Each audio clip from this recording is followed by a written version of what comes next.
السلام علیکم۔ اب کچھ لوگ کہتے ہیں کہ حضور صلی اللہ علیہ وسلم مال کو مختار نہیں ہیں۔ حضور صلی اللہ علیہ وسلم مال کو مختار کیسے ہو سکتے ہیں؟ زمین و آسمان کا مالک تو صرف اللہ ہے۔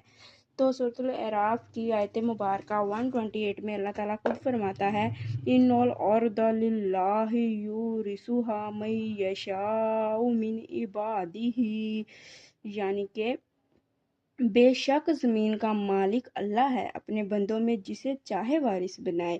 کہ مطلب اللہ تعالیٰ تو ہے، مطلب وارث ہے، لیکن وہ چاہے جس کو چاہے، جو اس کا محبوب ہو، جس کو چاہے وہ مالک بنا سکتا ہے۔ تو حضور صلی اللہ علیہ وسلم اللہ تعالیٰ کے محبوب ہیں، سب سے قریب، مطلب سب سے زیادہ حضور صلی اللہ علیہ وسلم اللہ تعالیٰ کو محبوب ہیں۔ تو اسی لیے اللہ تعالیٰ نے دونوں جہان کا، تمام ہر چیز کا، مطلب ان کو مال کو مختار بنا دیا ہے، مطلب عطائی ہے، اللہ تعالیٰ کی اپنی ہے، لیکن حضور صلی اللہ علیہ وسلم کو، مطلب اللہ تعالیٰ کی ہے